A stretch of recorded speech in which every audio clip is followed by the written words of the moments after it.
The old man built. The old man built. The old man built. The old man built. The old man builds is broken in the head. People not seeing reality has put them in the red. Where conscious and spirituality been stricken from the norm and replaced with the ignorance of basic magnetic form. The geometry of God keeps running through his head. That's what makes old man builds broken in the head. The old man builds. The old man builds. Spheres of destiny are spinning in his mind, making him travel back and forth in time, battling the establishment for just a little recognition. Has him forcing the world to understand his premonition. That world will have all the technology in the end, even if it means his life will fail to instead. The old man builds. The old man builds. The old man builds. The old man builds. Hello everyone, my name is Nathan, otherwise known as Old Man Builds, and we have Shawn Calderon here. Shawn, how's it going? Pretty good. Hey, it's great to be back, Nathan. Right on, brother. Dude, I'm excited because you sent me a little while back that little ziggurat that's in the back of the screen there. Dude, that thing looks amazing. I appreciate that. Yeah, it ended up being a unique geometry of electrets that I'd like to walk you guys through. Right on, brother. Well, it's your show, man. I'm going to pull myself out and put your stuff up. Sounds good. Thank you. All right. Can you see everything okay, Nathan? Are we good? Sorry, yes, we can. Okay, thank you. All right, guys. Hey, it's great to be back. I was out for almost a month. I apologize. My health has been subpar, and but I've missed you guys. This presentation is going to be, I guess, a bit different from my previous presentations. There's going to be no plasma, no Tesla coils in this one. I've been focusing my energies on electrets. And so what you're seeing here on the screen are some of the electrets that I've created. And for those of you who have not heard of an electret, basically it's sort of analogous of a magnet. A permanent magnet has what are called domains that are aligned in a certain way. And then magnets then can stick to each other or other metals. So an electret has a permanent electric field. And that permanent electric field or it has a static field has its own interaction peculiarities, if I can put it that way, that we're going to be learning here. So every atom, every molecule has an electric field, but because they're all randomly located within a system, they cancel each other out. But what I'm doing is I'm trying to undo what nature does, and I'm going to align fields. And if I can get these lines, these atoms to align by polarity, then I will have an electret. So these are just two of some of the geometric shapes I'm going to walk you through. And you'll just notice here too that it has this sort of cloudiness and blotchiness. These are my attempts to mix things together, and I'm not quite good at it yet, but you'll see what I'm doing in my shop. So this is my setup. I have a variac. Basically, it just provides AC to this this electrostatic. I think it's a dehumidifier or a humidifier. I forget, but it's a static electric field that's applied to it, and inside are 4 flyback transformers. So this is where I'm getting up to 100,000 volt static electric field. So this thing's pretty awesome. Takes a beating, and it actually is meant to run with sparks. And so we'll talk a little bit more about that later. But here's my setup. This is a barbecue grill I picked up at the thrift store. That's a block of steel there. It's used as a paperweight for me, but I use it to put my thermometers on, hygrometers on. And you can buy at the store these silicone molds for baking. And then I have these copper plates. Here on the top, you'll see I'm putting the positive, and then this is the negative there on the bottom. Zoom out here, and what you have is my setup that when the heat is turned on and the cups here are filled with plastic, they melt. under a powerful field, then they cool, and then I'm hoping they will hold a charge. And so that's kind of the basic overarching purpose of my experiment. So this is my shop. I just started putting together, so I'm pretty excited. And I have all these different plastics and sprays, and those are my DeWalt tools. I've got all kinds of cool stuff to work with. Candle waxes, palm tree wax. There's Rochelle salt that's used in food. And so just a whole bunch of cool stuff. And then below, I have those molds I was telling you about. So I just bought these are candy molds. Those are for making chocolates. Here are cupcakes, different kind of molds. And here I have sort of my specialty powders. That's mica powder. There's road glass, mica, I'm sorry, another type of plastic. And that's pretty much it. But this is just me getting started. And then here's the other side of the garage. So now that my 4 adult kids have moved out, I get to take their space in the garage. So this is sort of my setup here. And there's my baby right there, my truck. All right, so I'm just gonna focus right now just on materials, and then we'll get into how to make electrets, and then later we'll go on how to test them. Now I'm using 2-part epoxies as a binder for some of my experiments. So here I'm mixing in a little Teflon, and I'm mixing it in with a little A epoxy part of the epoxy resin. Here there's negative, and so if I'm going to make an electret using this as a binder, excuse me, putting them in those little squirt bottles makes it very convenient. I use these copper sheets, and you can see that I sand them every time I use them because they get covered with an oxide when I heat them up. This little sander here is probably the best tool I bought from China. This thing costs 15 bucks. It's a goofy little DC motor, but I use it to score and sort of take the rough oxidation off the copper wire, because I need the copper wire to be exposed to provide the more consistent electric field. So this is kind of the materials and tools that I'm using for the copper plates. So I don't know if I do it here. Here I'm mixing this stuff together. Oh, I see. So I'm going to tape these to this bar here. And then if you guys remember me when I was using the rotisserie for building my coils, here I'm using in the rotisserie to mix the powder with the epoxy. And it worked really well. I let it run for an hour, and the consistency was really, really, really good. Just another video of it. I bought these little hygrometers. They're totally cool. They're very cheap. You get them for 20 bucks for 4. And I use them for the temperature and the humidity. Humidity needs to be under 50%. Otherwise, there's a microscopic film of water that coats everything. And that microscopic coat of water that coats everything, that's going to short out all of your little charges you're trying to build. So humidity is the enemy. Now, on the flip side, if you're working with electrostatic sensitive materials, then 50% or higher humidity is your friend, because you're not going to get that static charge. So what I do is I use the heat of this barbecue pancake grill, or whatever you call it, I picked up from the thrift store, and I heat it, and it creates its own zone of low humidity. So as long as I stay within that zone of low humidity, I'm allowed to work on my electrets, which is with the hope of charging them with electricity. So here I'm experimenting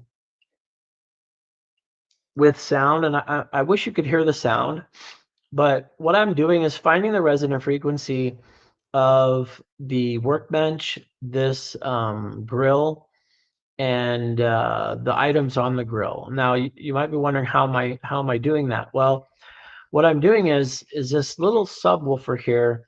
I'm running frequencies through it, and it's on this aluminum heatsink, and the vibrations transfer from the heatsink to this grill, and then the grill vibrates, transferring it to the workbench.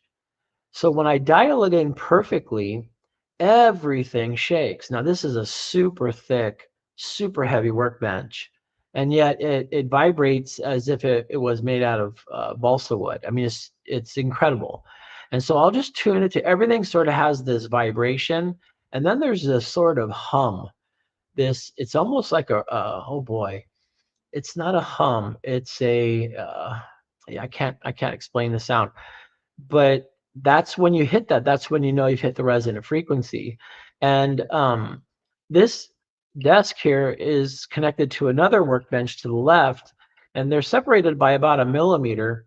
And yet, when I hit the resonant frequency of the bench on the right, this bench, everything is vibrating, but the other bench is perfectly still. So you can tell that you sort of isolated this undamped movement that's being transferred to everything.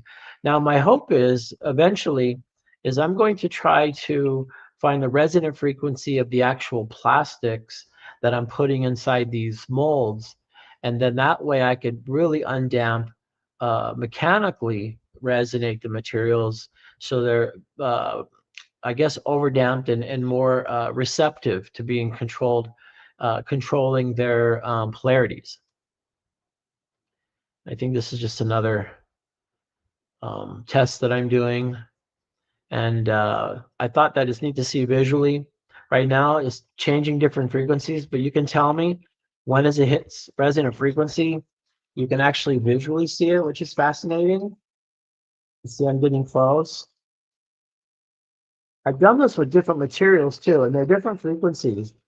If I put glass up here, it does the same. And in fact, if I get really close, it'll actually jump right out. I'm not sure if it does it in this one. But here I'm just trying to play with frequencies to see if I can really get into the frequencies that are inside, the resonant frequency inside. This is a lubricant that I use.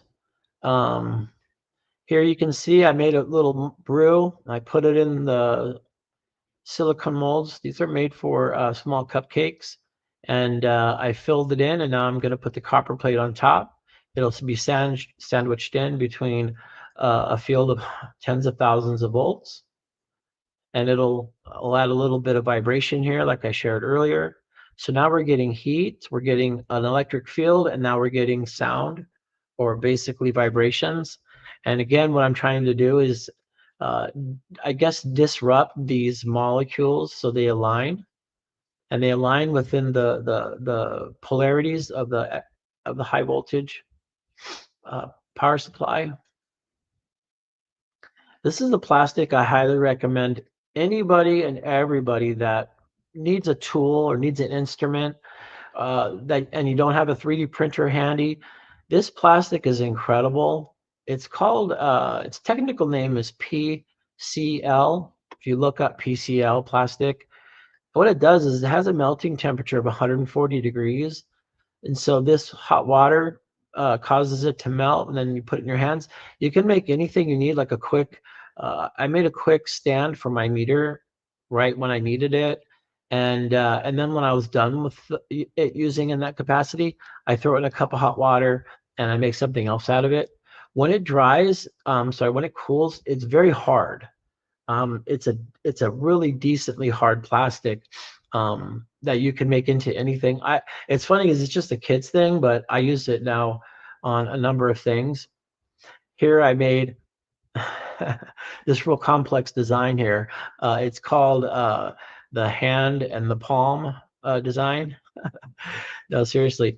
I was rubbing different plastics on this to see that if this was positively or negatively charged, because I wanted to use this special plastic in my electrets. So that's why I have this little goofy design here, because I just kind of wanted to stretch it out so I can cut some chunks out of it and have it do different things.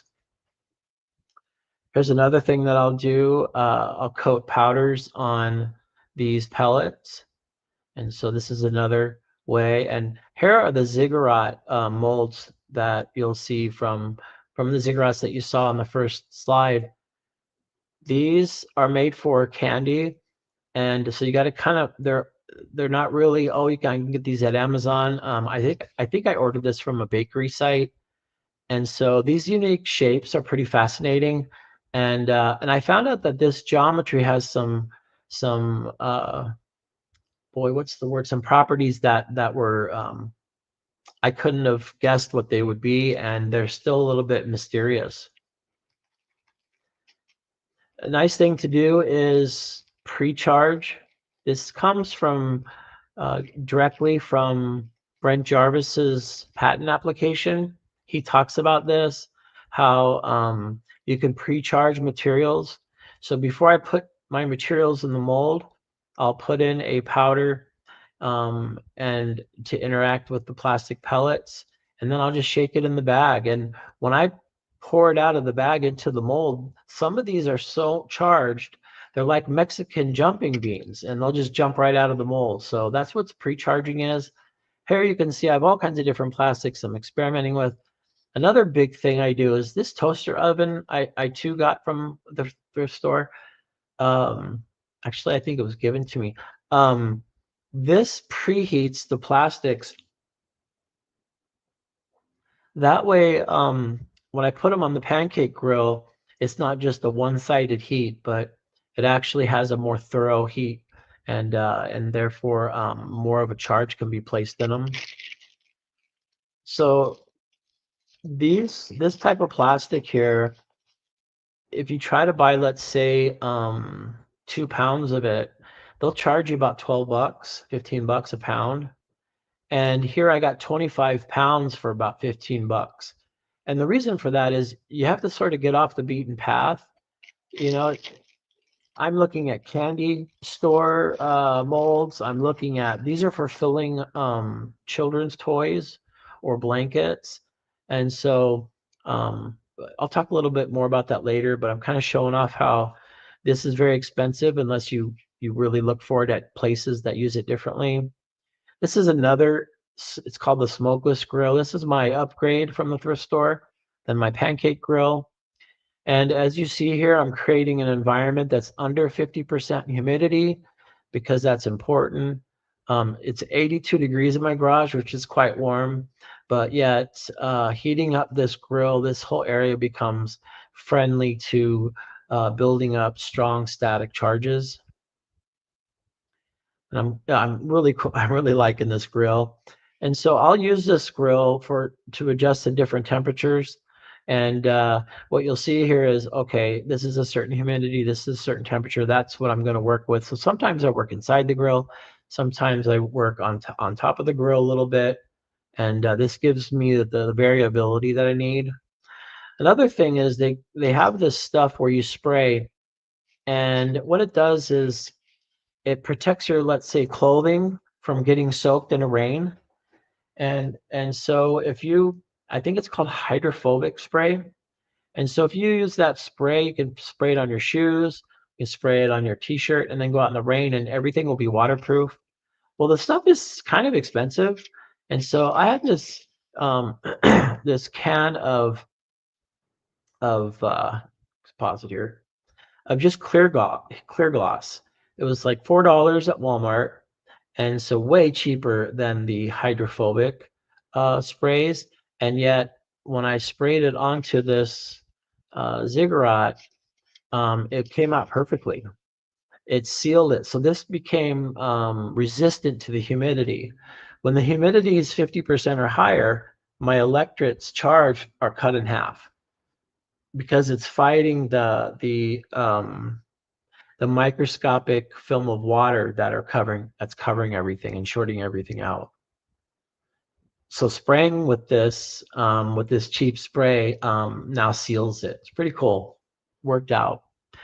Now this is one of my one of my attempts to grind the plastics into powder, because if you want to find this plastic in a powder form, it's hundreds of dollars for like a few ounces.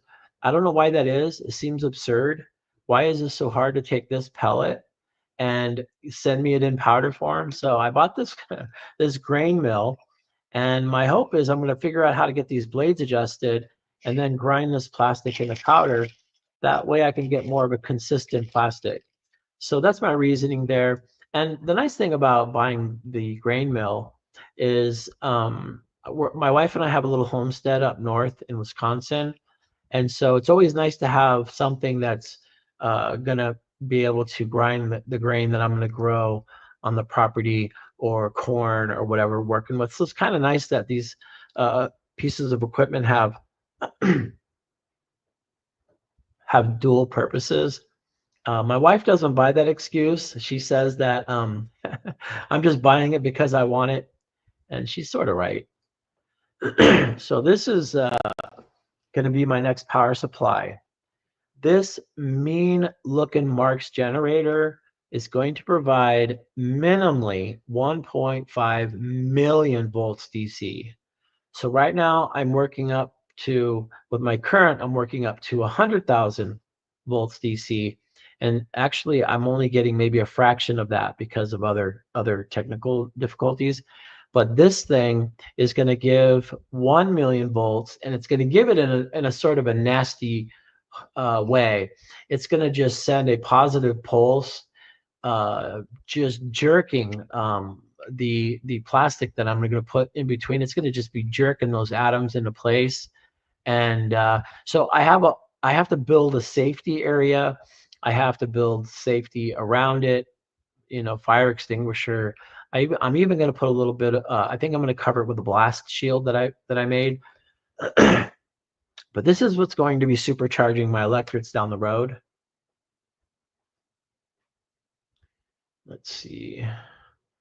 Here I'm trying plastic discs, and I'm putting them, again, I'm cutting out the molds here. I'm going to put a plastic disc here, heat it up, run some electricity through it, see if I can charge the discs. I've had no luck with it yet, so nothing exciting. I just took this piece of copper outside because I sanded it and then I put it in the heat, and it turned all these colors. And these, because it's pure copper and it's oxidizing at a certain rate, I just thought, wow, it's just almost a piece of beauty. Here's what it looks like inside versus that was out in the sun. But again, it has these amazing colors. I think I just finished sanding that side.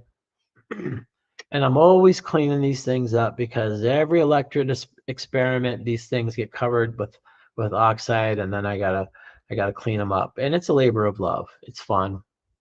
Here you'll see that if you saw earlier, I filled in those molds. Here you can see that the copper plates at the bottom, these molds have finally solidified. And so I'm just going to take these things off now and test them. And we'll see some testing later. Because if you remember, I have three sort of topics in this video. The first are equipment and materials. Second is how I make them. Third is how I test them. So this is just a light bulb. I'm just picked it up playing around because I wanted to show you the plates look like they're doing nothing. But if I connect the wire, you can see that the plates have a powerful electric field between them because it's right now going through this light bulb and it's going through here. Now this is only about 5,000 volts, but it's the only really visual way I can see that there is an actual electrostatic field between my plates by just touching one wire to one end and one to the other. So the electrets are inside here brewing. You also see that I'm using ground. Sometimes I'll have the ground on the negative side. Sometimes I'll have the ground on the positive side. And I'll share a bit more about that later. The goal is always to try to find non-conductive molds in order to place materials that I can charge. And so PVC pipe, PVC has a higher melting temperature than my other plastics. So I can use rings of it, fill it up with the other plastics, and then put an electric field on top and bottom and melt the plastic inside. And so these make great molds, not the greatest. I'm actually starting to play with clay because clay will be the ultimate, but the goal is always to have the plates of the copper touch each side of the electret while putting as much electricity through it as you can. And so that's the challenge here, and that's the purpose why I'm cutting these rings. And this is an amazing tool. I don't know if you've ever seen this. Vevor, and I get no kickback from Vevor, but VEVOR, every single one of their tools are incredible, and they're a fraction of the price anywhere. You'll never find a cheaper set of tools. My grain mill was a Vevor. This tool's a Vevor. My vacuum chambers a Vevor. I mean, I can go down the list of all the Vevor tools I have, and you'll see them in videos. But if you're looking for something cool like this, excuse me, you can go to Vevor. Excuse me, sorry, 1 second.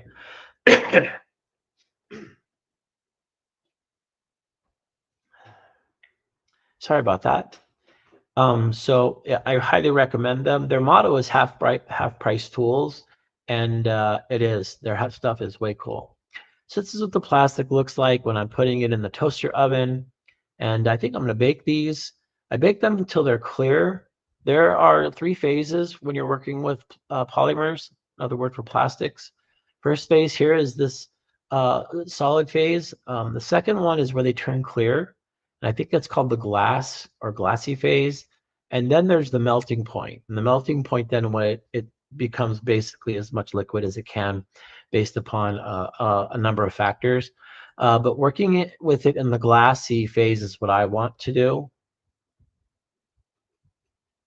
So here I'm setting the toaster oven. These are the settings that achieve that. And here you can see now under temperature, here we go. So this is the glass phase. You can see they become this crystal clear.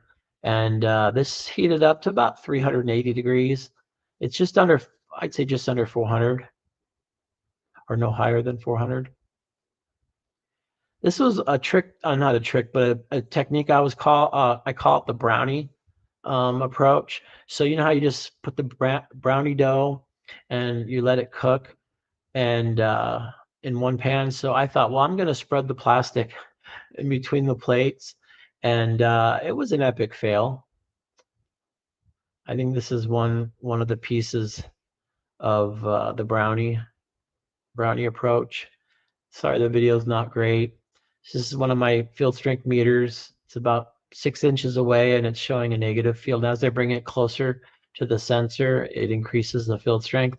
But these are some of my weakest, so nothing exciting there. So I'm using the grill now to have the polymer go into the glass phase. There's a actional copper plate under this, so I'm actually using the smaller copper plates to polarize the plastic. This actually works pretty well. I have a lot of non-conductive jigs that I use. Here I'm using this piece of wood that I cut and sanded smooth to pack the plastic because there's air holes, and air is the enemy of electrostatics. Air and humidity, they're the enemies. They'll bleed off your charge. There's the brownie cooking coming out the sides here. And yeah, it was a mess.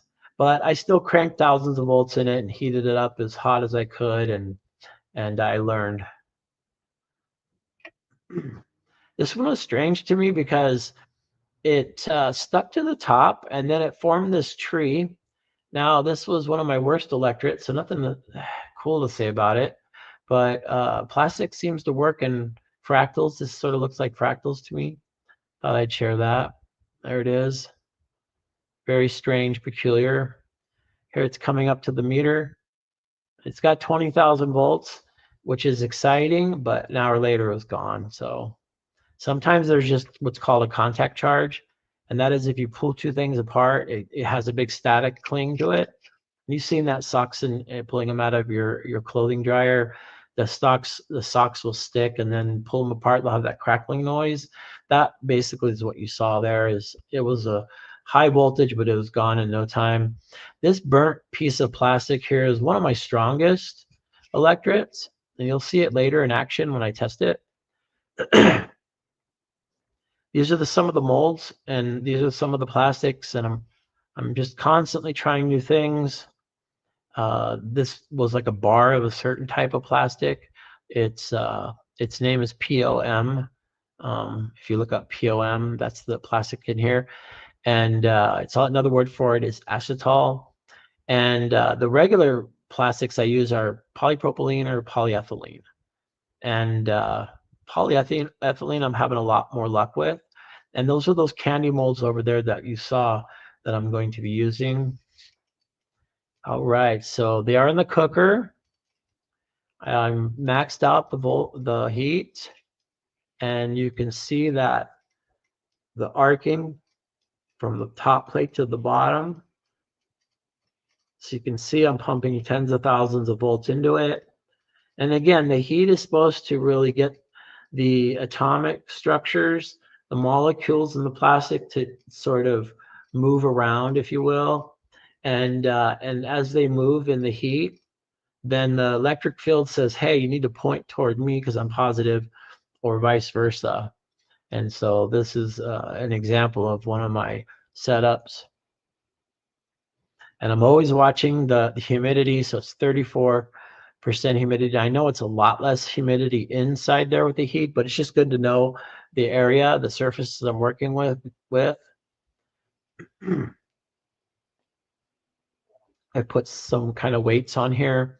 That way it keeps the pressure, because I'm really wanting to get into pressure to add to the heat, vibration, the electric field, all of these things to come into play. I'd like to add pressure.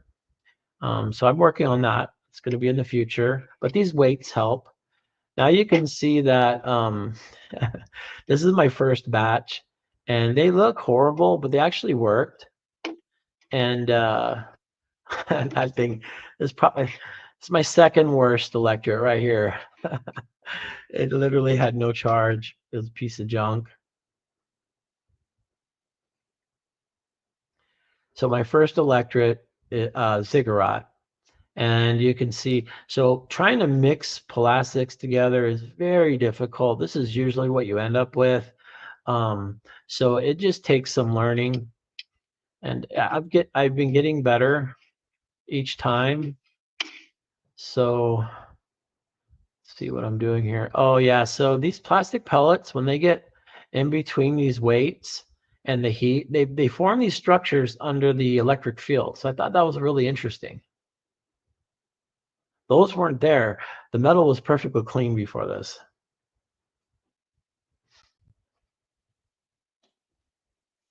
Showing you the whole setup. There we go.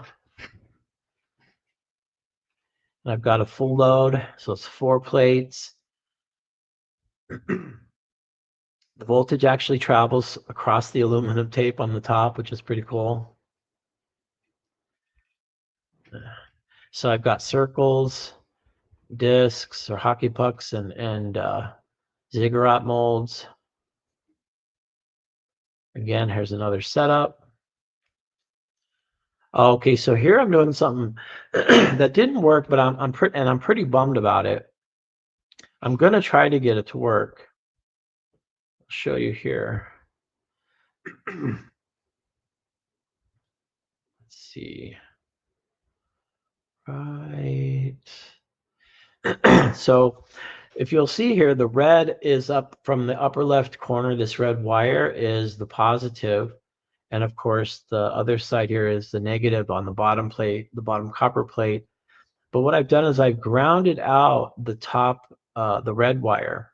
So now instead of having 0 volts to, let's say 100,000 volts, now I have 0 volts is the highest, and then 100,000 negative volts.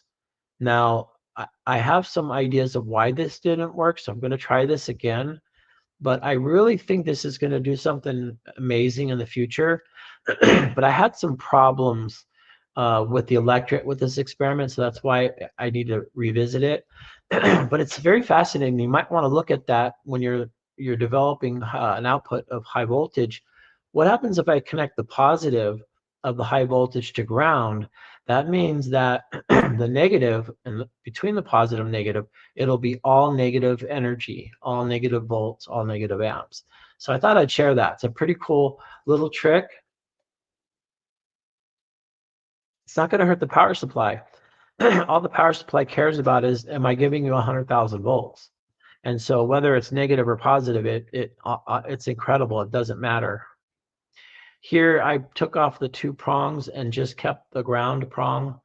I don't know if you guys have done this before, but this allows you to plug into any outlet and then snag on the ground part instead of rigging something up more complicated.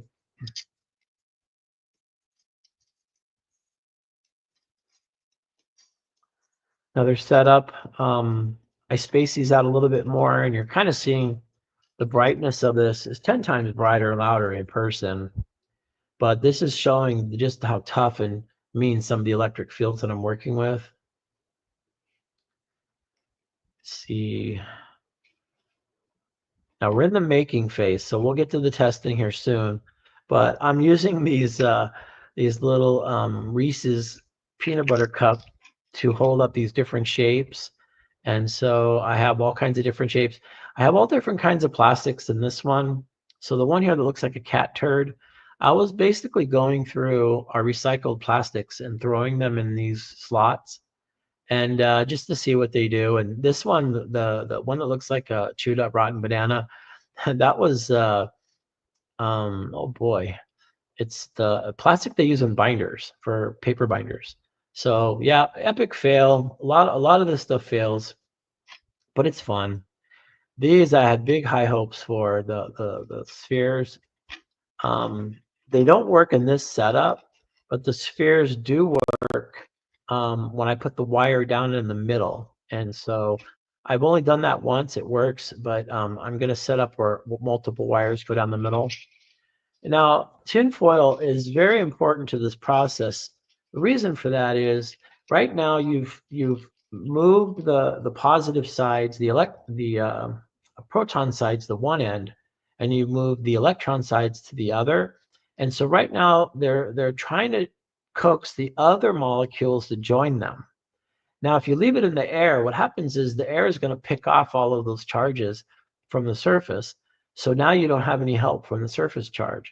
But if you put aluminum foil around it, what that does is it shorts out the charges, therefore protecting the surface charges and actually strengthening the method of the molecules actually getting to where you want them in order to make a permanent electret. And so that's the reason. And so what's really cool about this too is I'll wrap these up in tin foil, and then an hour or two later, I'll pull them out. They'll show 10, 12,000 volts.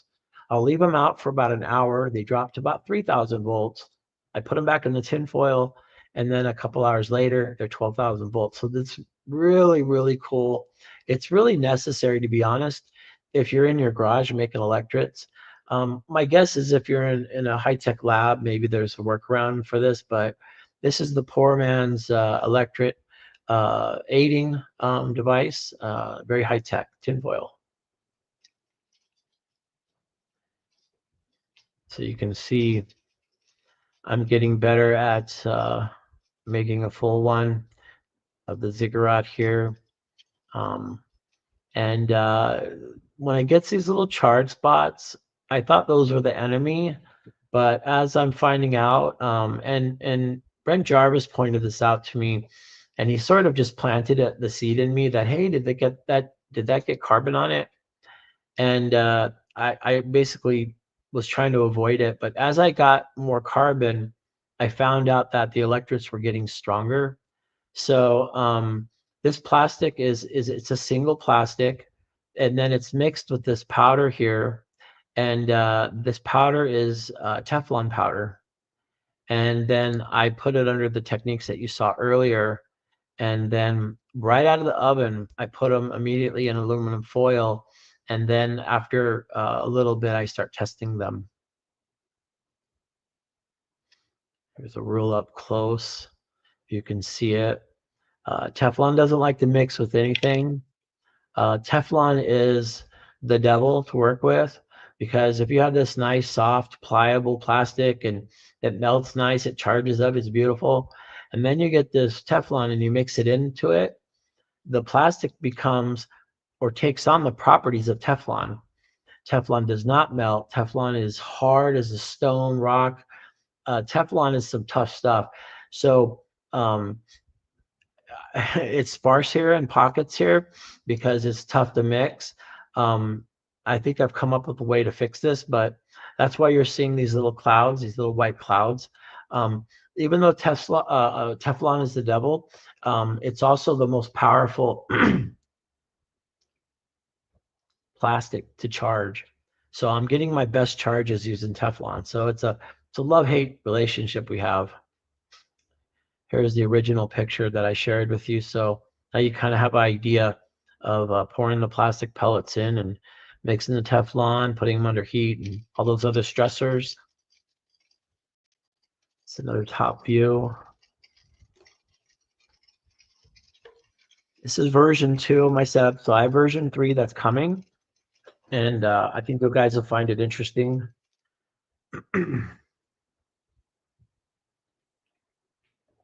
Another mess. So this is always, it's worse than cooking.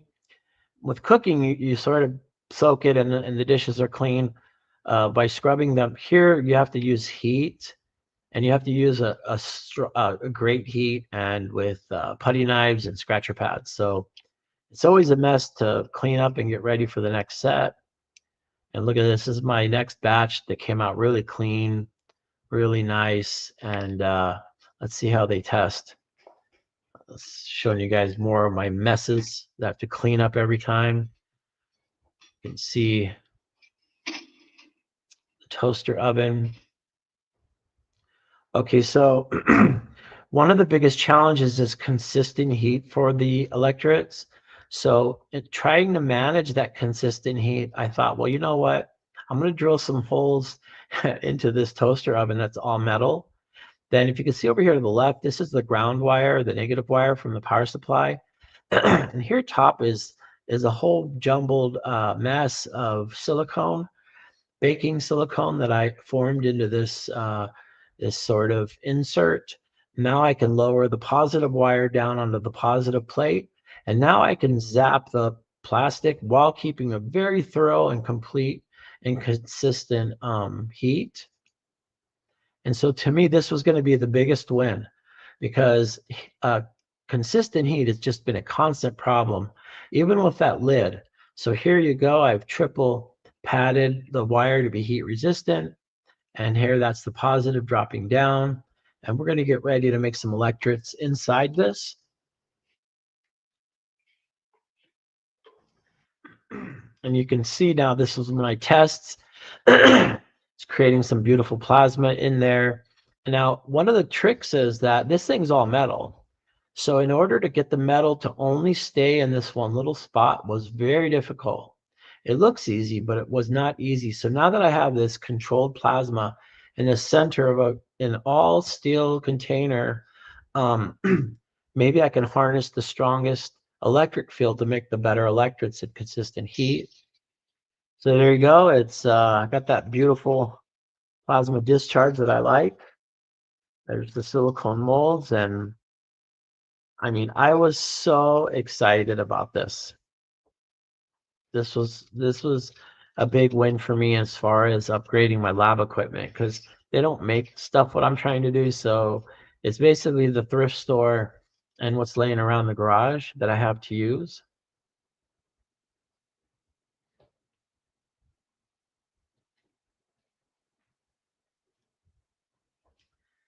Okay. I think this is just similar to what we've seen before. Let's see. So I'll use either bake or toast. Broil actually burns the top. If that's really that important. Again, I'm cooking some more. Here's some more. Appreciate your guys' patience. This was just all download or uploaded from my phone, and during the past month, and So I'm just catching you up on what I was doing in between my bouts of health. This is what the arcing and sparking looks like when just the two wires are put together. I'll show that here in a second. So I'm just kind of showing you how the positive wire just dances here on the top of the scored by sandpaper copper plate. There's another picture of it. Here it is in the dark.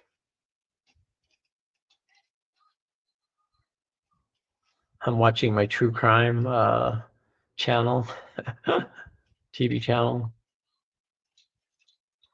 So the entire case of this toaster oven is ground, and only the top plate is positive. And because of that, that was ended up being an epic fail, because the ground needs to be straight on the bottom, and then the positive needs to be straight on the top. Here's one of my high-tech methods of mixing powders and pellets. So the powder you're seeing here is is Teflon, and the pellets there you're seeing are polyethylene. And so after you do this enough, the pellets get so covered in Teflon, it's a matter of then just them rubbing against each other. Each time I do this, I'm adding thousands and thousands of volts from onto the Teflon. So that's what I call the pre-charge. It's actually Brent Jarvis's application, patent applications word. It's called the pre-charge before I get into charging it. Now I've learned over time here that I have to overstuff the molds, because otherwise when the plastic shrinks, removes the air pockets, then you won't have a nice mold if you don't overfill them. So this is kind of how I start my messes. One of the nice things to keep the silicone supple and easy to work with, also to keep to reduce the oxidation on your copper, is Vaseline. Vaseline is sort of the use it everywhere, inexpensive product. All right, so we're going to start testing now. So here I just pulled this out of the oven. It's over 22,000 volts. Now these electrets are, I think they're my best. I think there's only one better electret, but fresh out of the setup, over 22,000 volts. That's very promising. Here I'm trying now different geometric shapes, different plastics. It's so messy. I'm not very coordinated. Also, I have tremors and shakes, so it's okay. Oh, back to the grinder. If anybody knows about grain milling, it would be great to know what kind of grinding plates that I can put in here that might be good for grinding plastic pellets, because I'm pretty sure these rock plates are not working for plastic, because every time I put it in here, the plastic melts. So, but I just started, so I might figure it out. This is wax from a palm tree. And what I wanted to show you guys is I was trying to polarize the wax here between these two plates. And what I noticed, if you look up here in between the plates, there's these ripples. And I couldn't, this is the best I could get under here, but these are pillars of liquid wax. They're almost cylindrical. And they would, as the voltage would increase, they would just form sort of this palace of pillars in the wax. And I just thought it was fascinating. So, and the wax would jump up in that formation as this was sparking. And how did this work? It held a light charge. It was a respectable charge, but it's not the charge that I'm looking for. I want a charge that does work. That's my goal. A charge, an electret that does work. Here's Teflon powder. If you ever thought about a powder that gets everywhere on anything and everything, that's your powder. But here it is. it's a dream powder. I told you it was a love-hate. If you rub it on anything, it becomes nonstick. Now, you know this when you cook on nonstick pans. I didn't put it together till later.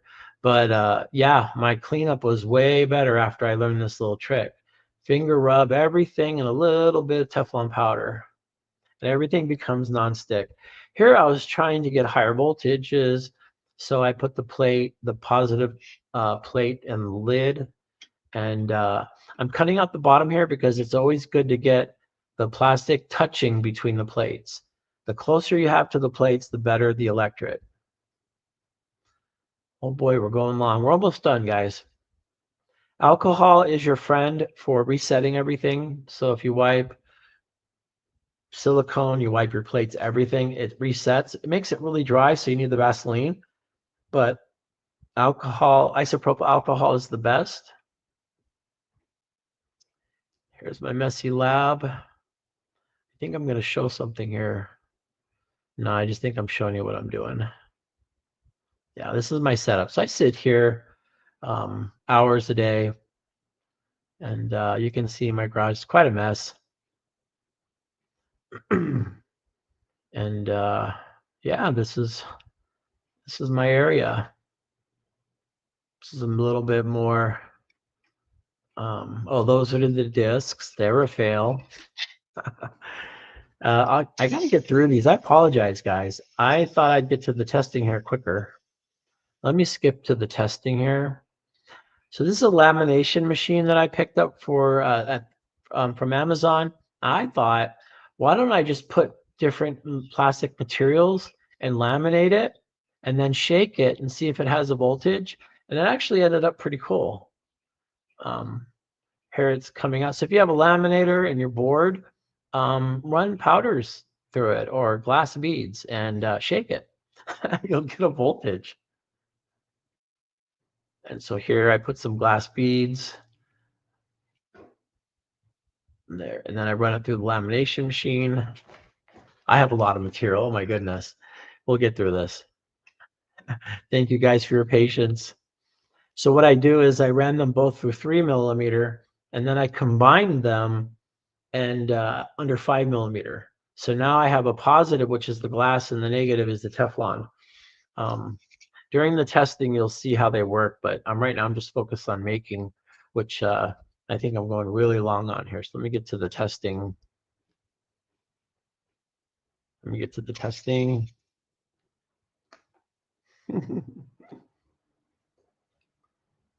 Let's see, more making. This is something I have to do too.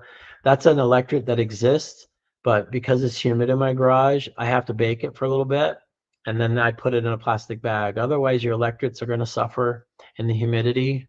So that's a trick too, is you got to kind of bake them and put them in tin foil, then put them in the plastic bag. These are the main meters that I use. The meter on the left gives you the voltage. A meter in the middle gives you the field intensity or strength. And then on the right, it's a multimeter plugged into the field meter, and it gives you a quantitative representation of the field voltage. Yeah, if you understand what I just said, please tell me in the chat, because I don't. Okay, now I'm wanting to test these and to get them to see if they can do work. And you can see here that this piece of plastic, this electret, it's so powerful that it causes this needle to just slam down. So this is how I know I'm on the right track. I'm really charging these things. So that's some work. Here I'm placing it on the electrostatic meter, these burnt pieces of plastic, and showing you how that they are getting charged and they're getting really high voltages. This runs in 10 to 22,000 volts. Pretty incredible. That's the field, E-field meter. So this shows you this is very weak. But it kind of shows you how it works. And again, I'm bringing electret closer and further away. And this is giving me the E-field strength, the distance to E-field. I put these spacers on here because if they're not at the right spacing, it's not the right voltage. So these are sort of my training wheels. And this E-field meter is just awesome to use because I want to see how far the electric field is from the electret. I have electrets that have 3-foot radius electric fields. And this is the meter that will tell you that. And so if you can feel the electret at 3 feet away, that's incredible. So that's why this meter comes into play. It gives me that sense of field strength. And this is a close-up, negative and positive. This is the ground. So if I want to reset myself so I'm not becoming part of the circuit, I always grab my ground and then I get the correct readings. Let's see, let's get to the juicy parts. I got to skip through this here. Let's see, this is one of my spheres. Remember that turquoise mold? And it got some charge. It wasn't nothing to write home about. You get about 10,000 volts in this little round piece of plastic. Now this is another device I use. It's the rotary electroscope, and it's basically an aluminum rod bent at both ends, and it sits on top of on a needle on a steel stand. And so this has been really good because I don't want just a bunch of plastic to show up on meters. I want plastic to do work. So I'm never touching the plastic to any of this. It's strictly the field that is drawing the aluminum rotary bar here, this rotor, and it's drawing it by the sheer energy of the field that has been placed in this burnt piece of plastic. So they're getting to do work, and this is what's really exciting to me. This is one of my little electrostatic meters. This little sweet blue flame that makes no noise, the big one does it as well, but it's about 4 inches across. So again, this is not your dirty, nasty DC that the Marx generator is going to give me. This is more of a refined, clean, yeah, it doesn't even put out ozone kind of arc.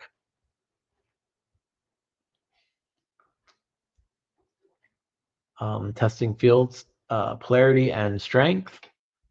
So I'm kind of showing you how it goes together. These are kind of funny. You can Google them. It's called a rotary electroscope. A rotary electroscope. I got this on eBay. They wanted like 25 bucks or 30 bucks for one of these, and they're well made. But I found another place that sold 15 of them for about 80 bucks. So I thought, well, if I bought two, it'd be, 75 bucks, or I could buy 15 of them for 80 bucks. So I bought 15 of these guys just to save money, and they're great. So I have them everywhere for testing these. This is one of my best electrets because you can just see that the field is so strong that it can get actually some speed to this. Now you have to be really coordinated because I haven't designed a better apparatus than my fingers. But you're getting the sense now that look at that, it puts the brakes on this rotor and then it brings it to the other direction. So we're seeing some power now, some usable energy within these charred pieces of plastic. And that's exciting to me because I feel like I'm on the right path. Let's see here. So I'm going to test the ziggurat, and I think it's one of my first ones. One thing about the ziggurats that was interesting too is they tended to have the strongest field on the pointy part, and then on the sides they had slightly less strong fields, and then at the bottom we had the weakest field. Now I thought for me the bottom should have had the biggest field because it's more mass, but it's actually the opposite. Now I know you guys are going to say in the chat that the tip is stronger because the energy is more condensed, but I just can't wrap my head around that because I feel like there's way more matter at the bottom of this, way more charge. Why isn't it stronger? But no, the bottom is always the weakest. The top is usually the strongest. And so you can see I'm testing these ziggurats, and the the bottom side had to go far. So I test each side, and because I'm not consistent, because I don't have the equipment, these mixtures provide very they provide a dependable voltage, but it's not in the same place exactly, and it's not the same strength. But as you see, they're doing work, and that's what's important, because that means that they're really, there are possibilities with them, because they can do work.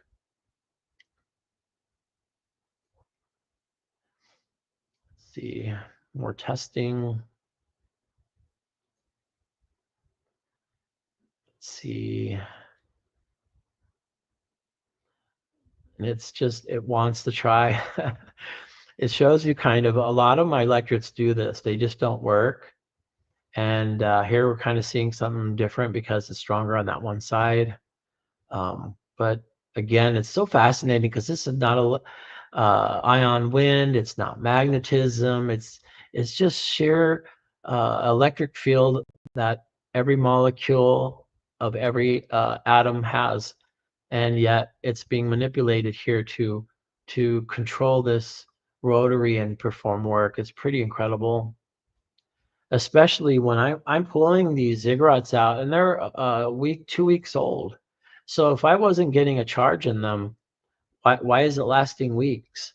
I have charges from April, so I'm on the right path. I think this is one of the spheres that actually worked. I think the rest of them didn't, but you can see this sphere works, and not as I guess this is a decent one. I keep bumping it too. This is a disk. More and more testing. I'll write down my numbers. I'll package these back up in aluminum, and it's testing, testing, testing. Let's see, another charred, burnt side. Again, and these are all different electrets. So let's get to some, it's another sphere. I think this is, so this is my life right here, right here. Right. No, wait a minute. This one's actually better. Oh, yeah, this is my life. Most of them, 90% of my experiments don't work. And it's because of little mistakes that I've made. So I'm learning. But yeah, so as I hone my skills, the better they get. And that's life, right? So, but pretty cool. Spheres on it. And this is another disc.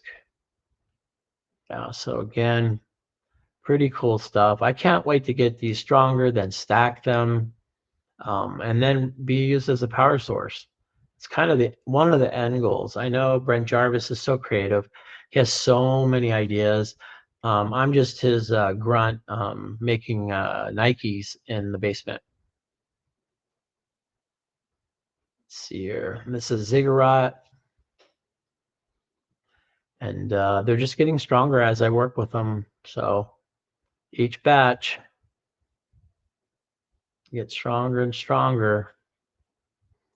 I'm just pulling them out of the oven so fast I couldn't even get it out of the way.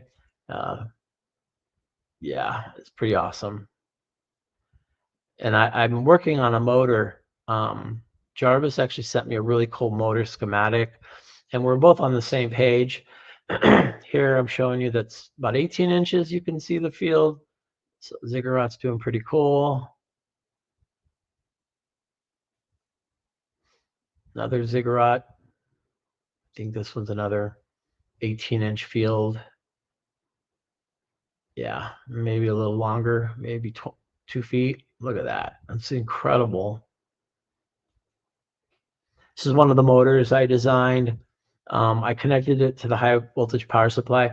This is just a light bulb that I took the guts out of and put it on a pointy thing. And I had fun with copper tape. Here's another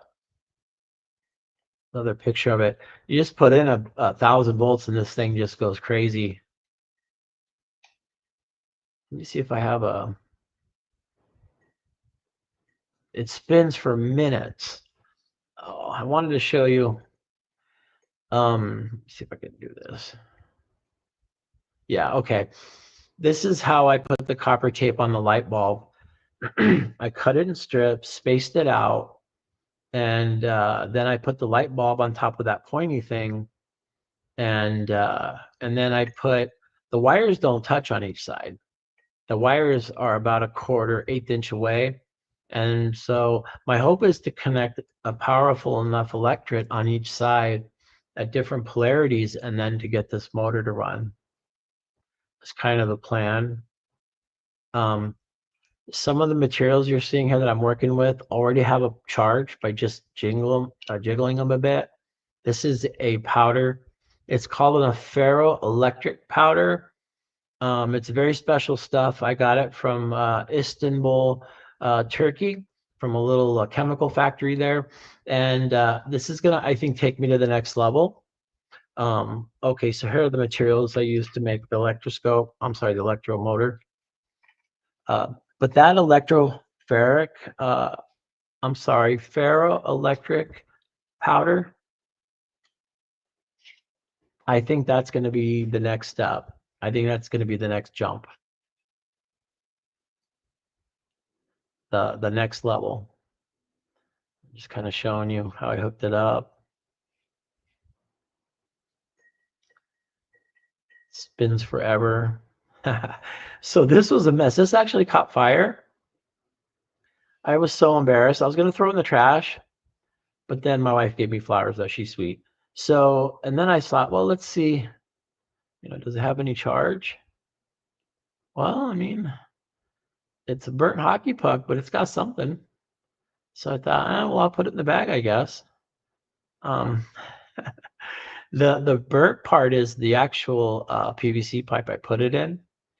And because I just had the temperature too high, and I just put everything the maximum voltage. I didn't care, and I did it for 15 minutes until it like smoked, and so yeah, so it did a little something. This is just another. It's getting repetitive. They're just getting better. I made a super tiny motor, so I'm going to be using this first. I'm going to try to get this powered by Electrets, and then I'll share it with you guys. But I just built that. And remember those discs that I heated up? They lost their charge after 2 days. So this is day 1. They weren't worth watching. This is what I ran through the laminator. Here's my control. So nothing. Gonna shake that laminated paper. I'm trying not to blow it. So just trying to make sure that, see, I'm shaking it. And now I'm going to try. Doesn't move the armature. And there's that laminated glass and Teflon mess I made. And yeah, if you have a laminator, you can do this. It only costs like $20. And look at that. It's a hand shaking electret. And if you shake it a little bit, I'll tell you, you can get that thing spinning so fast you can't put it in. So this is based upon one of the patent applications. I'm not touching this, believe it or not. This is what is called the pre-charge that Brent Jarvis was talking about. This is another example of that. Let's see, almost done, guys. This is a whole new, different kind of plastic mixture, whole different molecular makeup. Again, I'm testing it. I'm using my 3 meters. This is the electrostatic. What I'll show you with these things too is how they what's the word? They lose their charge. They're like a battery. They'll just, after a while, they'll lose their charge. And then I put it back in the aluminum. They get their charge back. And so I'll run these tests. This material is so good, this plastic. It's polypropylene. It holds its charge the longest. So it's a very promising material. Even the scraps, of the plastic, they end up being some of my best electrets. And this is something that drives me crazy. My guess is because it's so thin and under pressure. Look at that. It's over 22,000 volts. And these little shavings will actually power that rotor. So I end up putting all my plastic shavings in aluminum just to kind of see what I'm going to have later. So that's another discovery that's fascinating. Even my mistakes work. Talk about that. So, again, I'm doing this is another laminated paper. I made another shaking electret with the glass beads and the Teflon powder. And I was so excited. I shared this with Jarvis. And again, here you go. Let's see if it works. And yeah, it's crazy. And I can get this thing spinning quickly too. But for the sake of time, let's see if I can get through this. Same thing. Same thing. Different, but same. Yeah, these shake 'em electrets are pretty incredible. Oh, here's the burnt. Here's that burnt one. Look at this. This burnt one, a day in the aluminum foil. Remember how it's kind of weak when I pulled it out? This is the next day. It's my strongest electret, the burnt one. It's so crazy. I almost threw it away. So what I'm going to do is I'm going to go look at my notes and figure out what I did to this burnt one, and then I can make my next batch better. But that was pretty incredible. Again, the burnt one's so fast I can't even almost move it out of the way. That's so cool. I'm going to be making some burnt ziggurats here. Let's see, I'm just watching a discharge more. All right, so I took some cool pictures of what my electrets look like inside, close-ups with some light through them. There is an aesthetic quality. They're really cool to look at. I think this one's my coolest picture. But this means we're close to the end, guys. Thanks for hanging in there. All right, this is 2 weeks. In the aluminum foil. This is, I think, my last video. Take a good look at it. Isn't it pretty? And did it lose its charge? No. Ooh, look at that. No. These electrets, these ziggurats are incredible. They get stronger and stronger as I leave them into the aluminum foil. Yeah. Look at that messy, splotchy piece of plastic. And that concludes my presentation. Oh my goodness, guys, I went so long. Let's see here. You guys still see me? Yeah, I can see you, Shawn. So what'd you think? Dude, that's awesome. Got Bernie here with us to see when he comes back. Yeah, that whole thing was awesome. Did you get a little bit closer to what I was doing? Do you feel kind of maybe it wouldn't be so so what's the word? So difficult to try? Okay, the shake and bake, the laminated stuff, dude, you got me there. That's the one I want. Oh, it's oh, thank you, Crypto. Thank you, Paul. Oh my goodness, Vortec, you're awesome. Bordy, Yanni. Oh, guys, I'm overwhelmed. You guys are so amazing. Ulysses, all kinds of names I can't pronounce. John, Ugenzi, Ugensai. Thank you, guys. You guys are so wonderful. I'm so glad to share with you guys. It's been so long. I appreciate it. I hope you guys learned something. Thank you, Ricky. Yeah, wow, lots of love, guys. Limited state.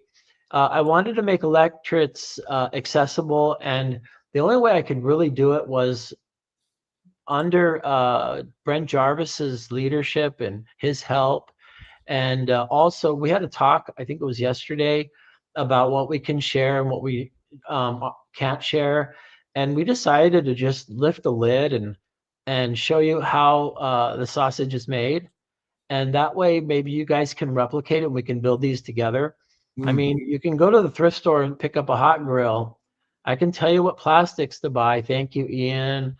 And then you can get a power supply, AliExpress or Amazon, and you're up and running.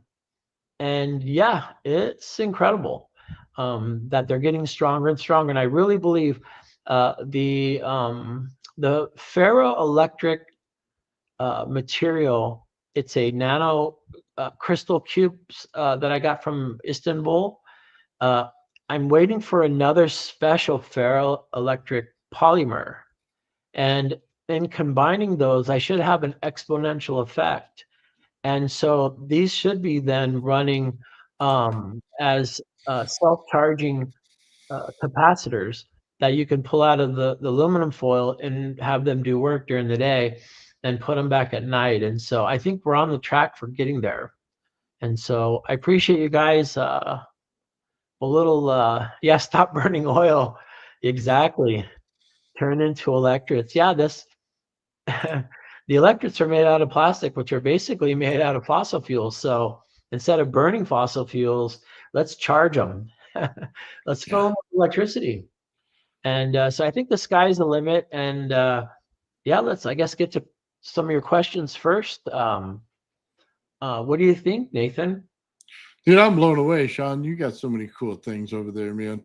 Let me tell you, your thrift store is the best thrift store on the planet. I can tell you that. That's for sure. But know that meter that you got the distance far and away, and you check it, dude, and that's so cool. Yeah, yeah, that was a rare find. Nobody's doing what we're doing, so nobody knows what to do to either measure it, or so you sort of have to use like the unconventional tools are the toaster oven and the smokeless grill, but also some of the meters that are used for doing physics demonstrations at schools. And so yeah, it's sort of a conglomeration of those things. Let's see. Oh, Vortex says that ferroelectric materials were very important. Faraday worked with them too. Yeah, I feel like Faraday is a kindred spirit with me. We're very similar. We're both self-taught. We both came from nothing. We're relentless experimenters. He's a devout Protestant Christian. I'm a devout Protestant Christian. Um, and he just got excited about everything. And he, of course, we have the fair ad from the capacitor, but he had taught us so many amazing things. Yeah, I just always feel special closeness to Faraday. Right on. All right, so let's go to the comments, guys. If I missed your question, please uh, feel free to repost it just so I can catch it. But some good stuff here. Thank you, Karma. Thank you, Straight Dope. Joe, you're awesome. Let's see. Vortex says we will rip the patent. Yeah, we're working on that patent, Vortex and I. See, John Brigham says it's weird when me and La Pointless were working on the crystal battery, we saw recharging if we direct the shorted cell. So sort of similar to me shorting out the electrets. He shorted out this design of a crystal battery, and he found it self-charging. That's my guess. Crypto perfectly said. Stop burning oil. Turn into electrets. Yanni, far out. Thank you. Boy. There's one here for you, Shawn. Have you tried curing with pulse DC only? No, the DC that I'm using isn't the cleanest, but it's not a pulse DC. I ran through almost a dozen different high voltage power supplies, and they die easily. They're just garbage. And I'm not going to spend a couple thousand on a pulse DC. So that's why I picked up the Marks generator, the death machine, because it'll give me a pulse DC. That burnt PVC charred disc at the end, that one was only charged for 15 minutes. All my other electrets were charged for hours, and then they cooled down for hours. The question on that one was, is it the carbon content that you're putting when the black gets on there? That's what Jarvis believes. Yeah, he says there's a connection there. But also too, I just went total Nathan on it. I fried it and found out. I literally cranked everything and just watched it burn, and it's my best electret. So so I haven't tried a pulse DC yet, and the curing. That's a good point. Tempura, uh, because I believe the most transformation occurs as it's heating and as it's cooling. I really believe those are the two big points. So when you're talking about running it intensely while it cures or while it cools down, I feel like that has a significant effect, is leaving the power on while it's cooling and curing. Mm. Another question, amorphous cores? Amorphous cores, have you heard of that? No, I haven't. I'm sorry, Tempura, I haven't heard it either. Yanni says, epic cheers, keep safe, thank you. Vortex says Amorpheus could be carbon or other. Okay, so Vortex would know. Joe says, yeah, carbon is pretty good for high voltages. Yeah, it's interesting. Oh, Vortex says carbon has many allotropes. So, yeah, I've never heard of that word before, but yeah, very cool. Let's see here. Vortex says, link me. Yeah, I was gonna ask you, Shawn. Is it cool? Is if he comes on and you guys talk about the patent? I want to give you time to answer the questions. Oh yeah, I'd love it. Yeah. Okay. And I hope the chat's okay with it. Yeah, of course. Oh, of course they are, man. They love both you guys.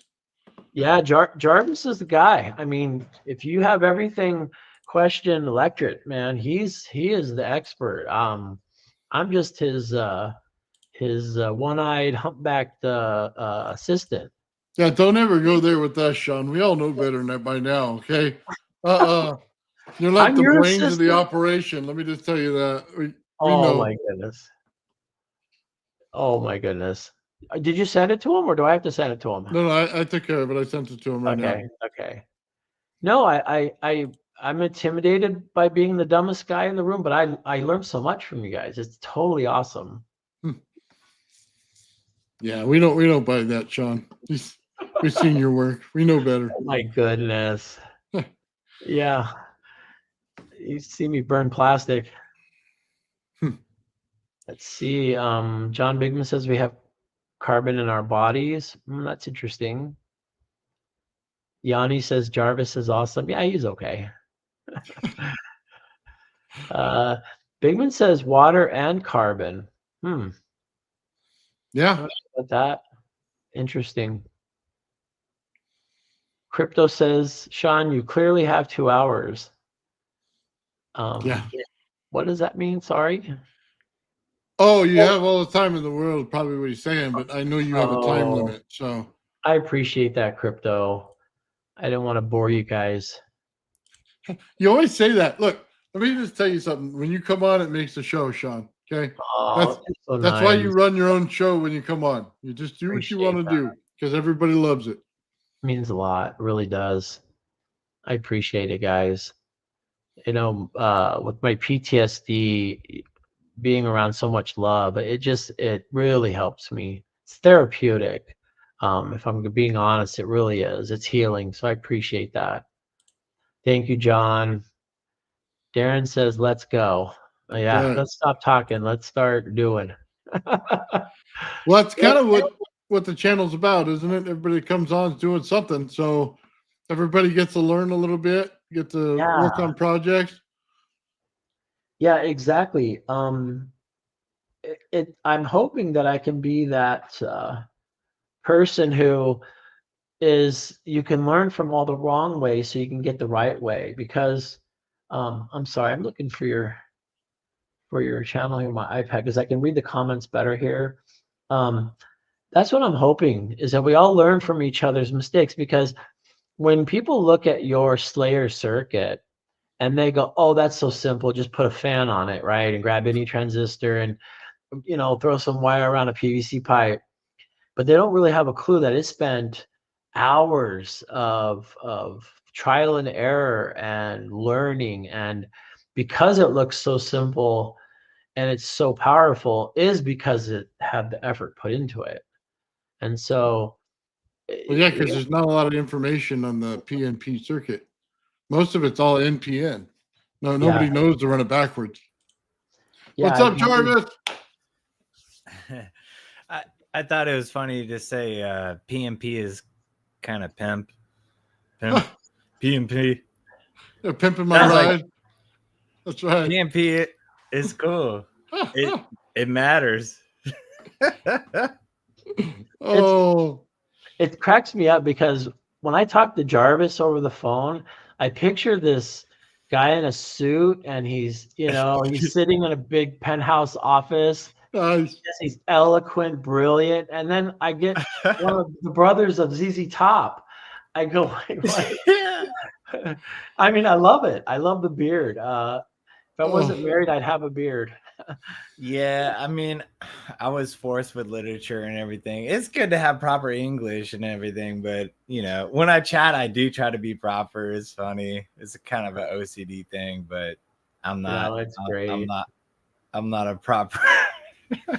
If somebody saw you, they would go, "Yeah, he works in construction. He's I can see that. I mean, not that construction's bad; it's awesome, but they would never know you publish physics papers.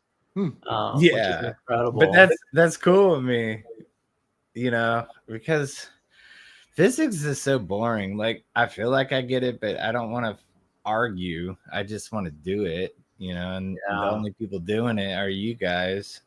And Tim Tron really did blow me away. I think Tim Tron knows what he's talking about. Heliarc 2. Wow. Did you see that one, Shawn?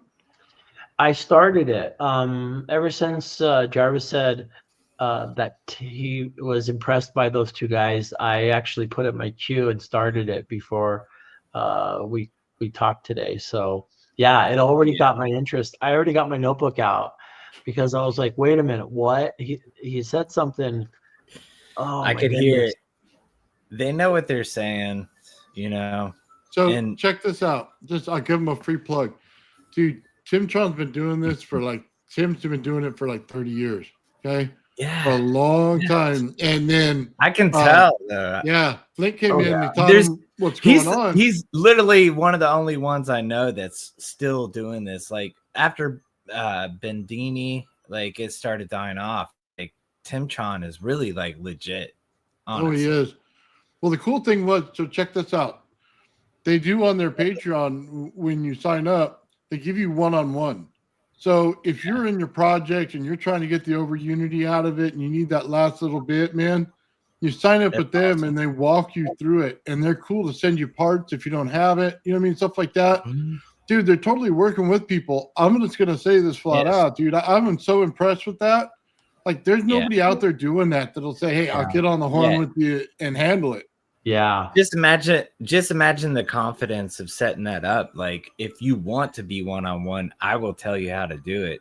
You can't do that without literally knowing how to do it. I mean, you'll be called out as you know what I mean?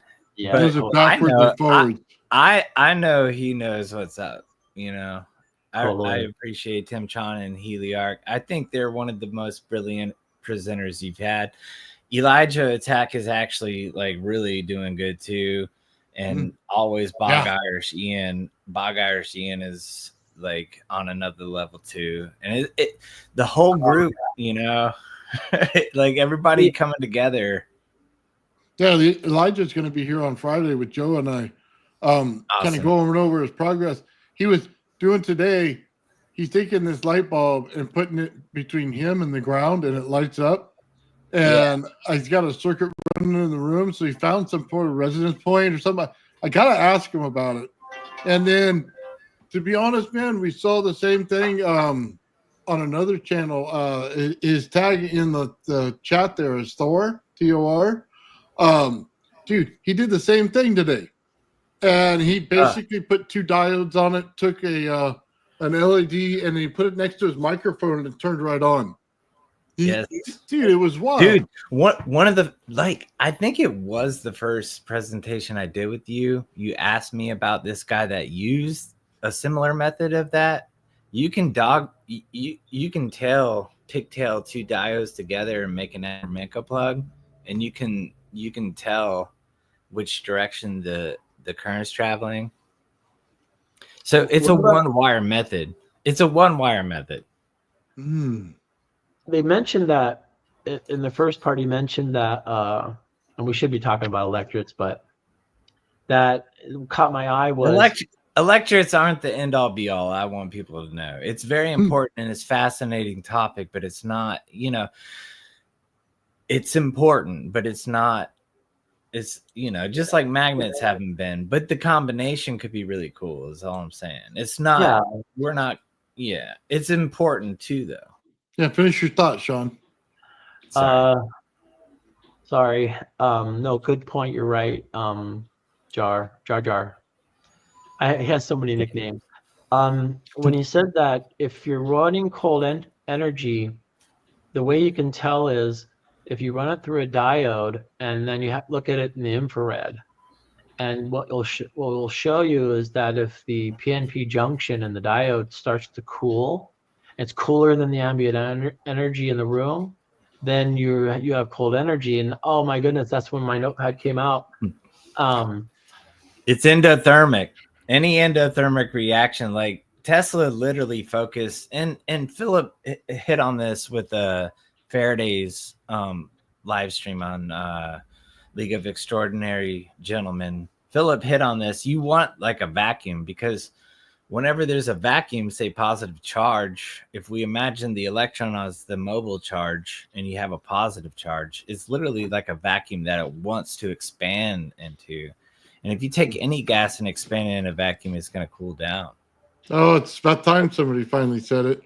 The negative itself, when you put it in there, it's basically just a static field. That in itself has no heat. So it pulls like a vacuum through the system. But the interesting thing about the negative charge being an electron is it's generally the mobile charge. Now, sometimes there's ionic mobile charges with battery separators and stuff like that. But, you know, it's easy for people to imagine an electron mobile gas. Just picture it, and literally in the quantum mechanics, you call it a Fermi gas. You can model it as a Fermi gas.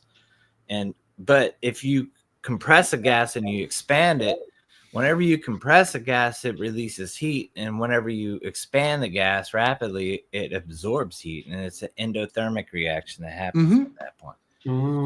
So when you want to get cold, and that's literally what Peltier devices do. If you study the physics, they'll give you gibberish on how that works, but it's literally going through diodes, expanding on one side and condensing on one side, and expanding on one side and condensing on one side. So that's what that is doing. It's diodes then in the Peltier? It's similar to diodes. I'm just relating it to what we're talking about. Sure. Very cool. Very interesting. I guess I would ask the question, forgive me for not knowing this, but what's difference between cold energy and hot energy? It's cold electricity and hot electricity. It would be if I took this and aimed it Is that the infrared? Yeah. And then I aimed it and got a colder temperature.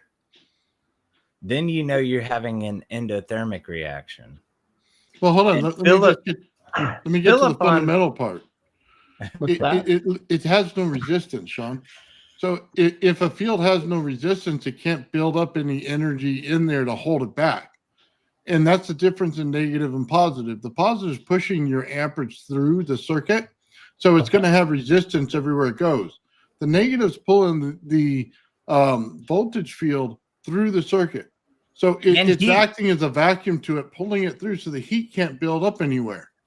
And you can never have absolute zero heat. There's heat. Well, yeah, I know that, but the amount is less. I'm agreeing. But hold on. There is a case where when you get your circuit in resonance, the negative in the coil will turn it ice cold. It'll actually freeze it over. Okay. Let me just tell you that there is a case where that happens, but you have to have your resonance on both sides perfect. Otherwise, it won't work. Incredible. What I've experienced is this.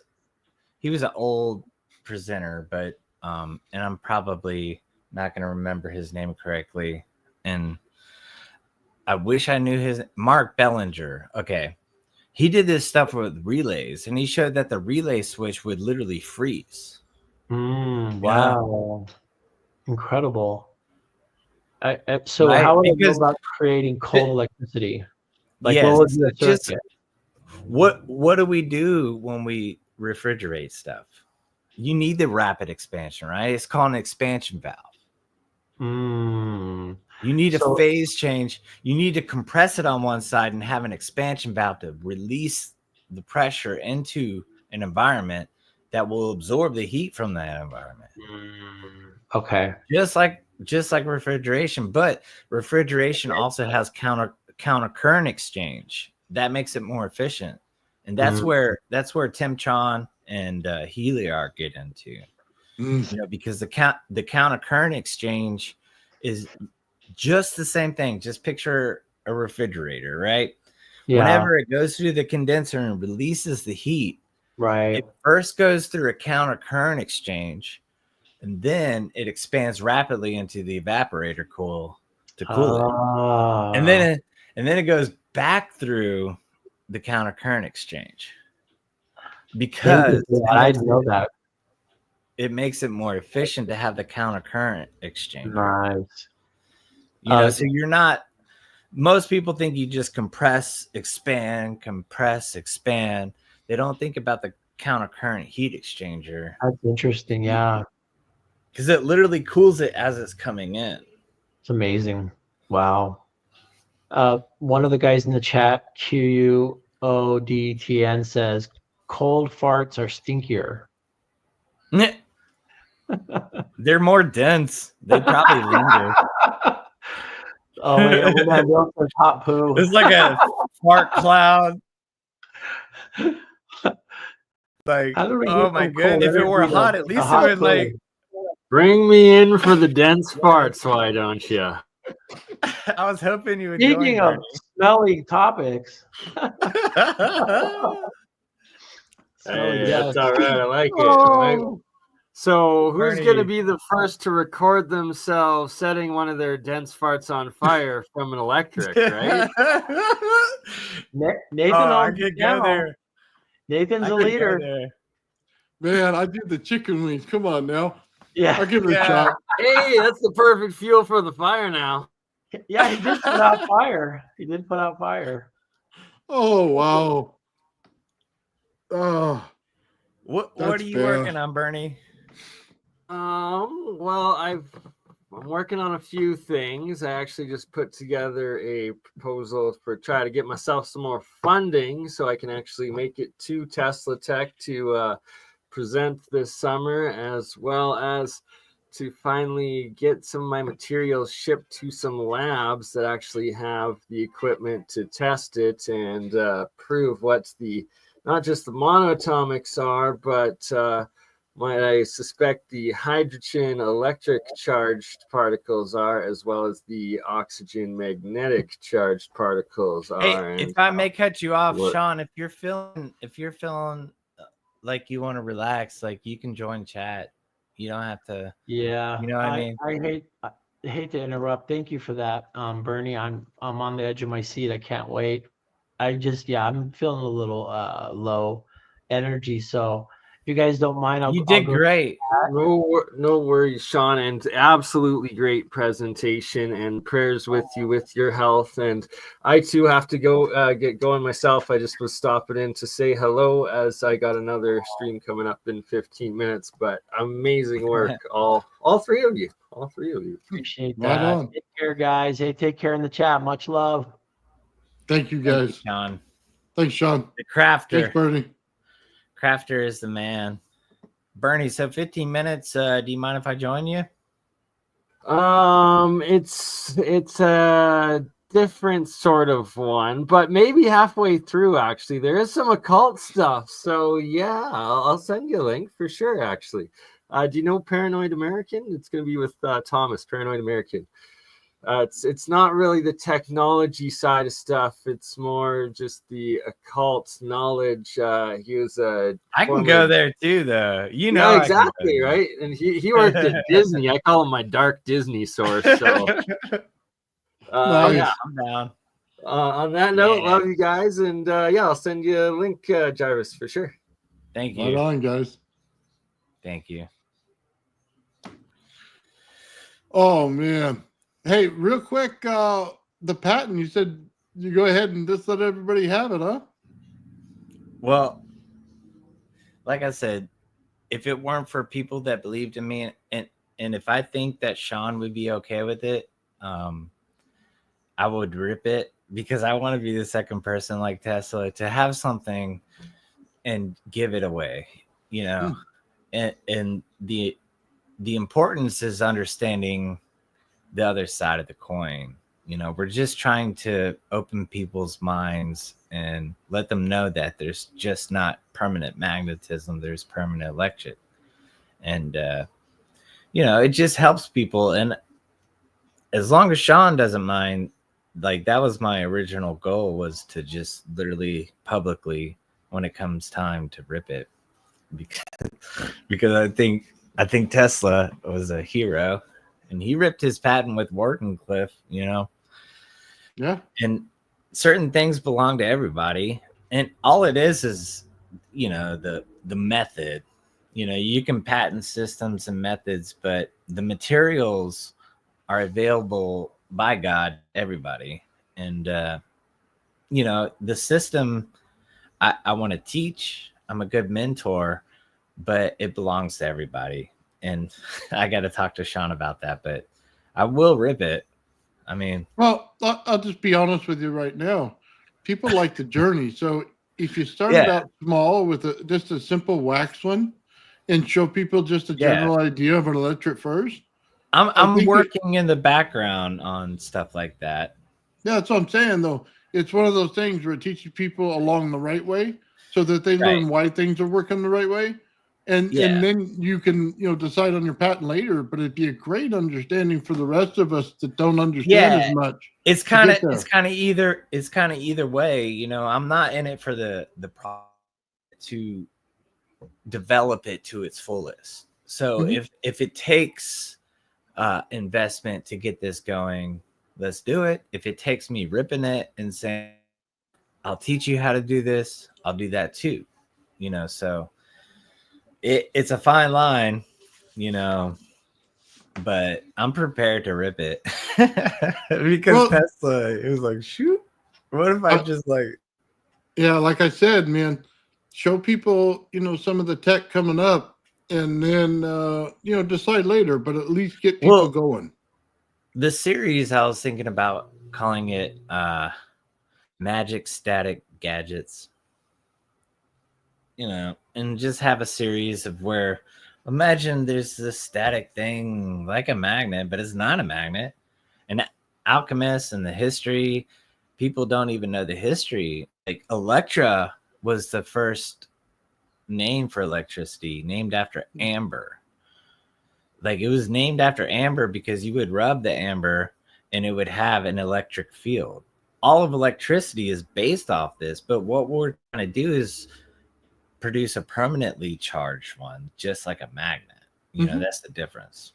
And it, you know, but it's been known in history. I think the philosophers definitely knew about it. And I think when I talk to Bernie, he'll understand that too. Yeah, magic static gadgets. Well, like I said, I'll be Yeah, honest. Hey, look, if you want to, man, the show's you can open for use you. it. You can use it for just what you can use a magnet for. You can do with electrets too. Once it gets to the point of understanding how they can be used, you know, because people just don't understand. Like I said, it's like a guy with a compass. Like, dude, what is this force? You know, Yeah. but Well, it's just like the I said, beginning. let me get it out. if you want to come on and show people that on the show, dude, you're more than welcome to. And I'll, put it out and we can talk about it afterward like Shawn does, and you can present. If you want to get a series going where you just show the basics of it and get people into it and how they can start. Because sometimes it's like $50 to get it started, you know what I mean, on parts that you can get anywhere. And it's not that intimidating. So the door's open, my friend. That I actually call this the master crafter, the master crafter composite. This is what Shawn was using in his videos, and I didn't want to say the recipe, and Shawn's disclosing it too. And I think it's right to disclose it at the right time. What we're really trying to do is just be in a position to teach it and get it out, and if it takes investment to do that, or if it takes the strategy of just us teaching, no matter what, it's gonna happen. But people don't understand electrets like they do magnets, and it's a different world, and there's a lot of applications if you're just creative and think about it, that there's actually more applications than magnets, in my opinion. But I guess I'm probably going to have to shift over to Bernie real quick. Love you too, Shawn. All right. You want to come with me? I'll let you guys handle it, man. I got to go cook dinner for the family, man. They got me on this thing, man. Ever since I went on a diet, they said, okay, if Dad's barbecuing all the time, man, then we want in, right? And, yeah. So, awesome sauce. Yeah. But, man, that was cool. Shawn did the electrets. It's cool that you're willing to take that extra step. I tell you, it's a part of science that we need to explore more. And the more we do, the better off we're going to be.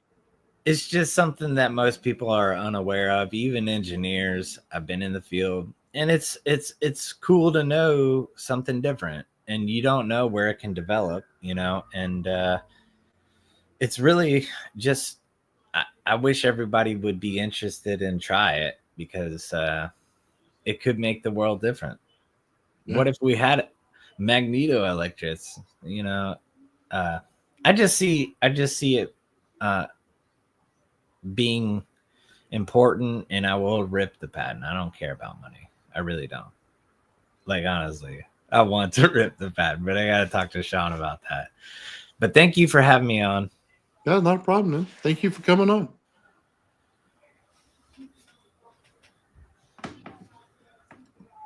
All right. Do you have an outro? Oh, yeah, I'm going to play it soon, man. I wasn't done with the stream. I wanted to check on a couple people. Yeah. So, okay. So I just wanted to, real quick, man, we had some cool things. Jarvis, by the way, thank you, man, for the donation, brother. I appreciate it. Ulysses, man, thank you. I appreciate that, man. So, and then I gave away 5 free memberships to the channel, man, today. So, hopefully that'll help everybody out, man. And then I wanted to go over real quick on my coil. So people have been getting these in there. Oh, dude, look at this. Ulysses gave 5 free memberships right now. Straight up, brother. Right on. Right on, man. Dude, that's awesome. They've been getting these coils, right? So check it out. The PMP circuit that I sent with it is extremely powerful. Okay. I'm lighting up stuff at 11 feet with mine at half the power. So I was trying to tell people it's not necessarily the coil alone, it's the way you drive it. Oh, yeah. So check this out. Let me just say this. What happens is if it's too close to the circuit itself, or you put your power source too close to it, the slider exciter is a self-regulated circuit. So it takes everything that's in its local environment and it tries to resonate with it. It tunes, yeah. So what's going on is it's trying to tune your power source. So your power source, power packs turn off, power sources mess up. They'll basically go from a little bit to turning it on to boom, like you shove 20 volts in it right away. because it's trying to resonate back and forth. It's a self-correcting circuit to everything in the room next to you. So, and I'll say it's inherently on that primary instead of the secondary, a one wire type of thing, right? You see that, right? No. On the primary. Yeah. You get that? I know you get that. I get it. I guess what I'm trying to say is with everybody, when they get them, please put the everything at a distance. Because let's put it this way. I pulled 11 feet out of this coil, hooked into another coil which just had a ground on it, just a number 2 coil hooked to a ground. I could pull probably 30 feet out of it. The problem was it started knocking out the electronics in my room.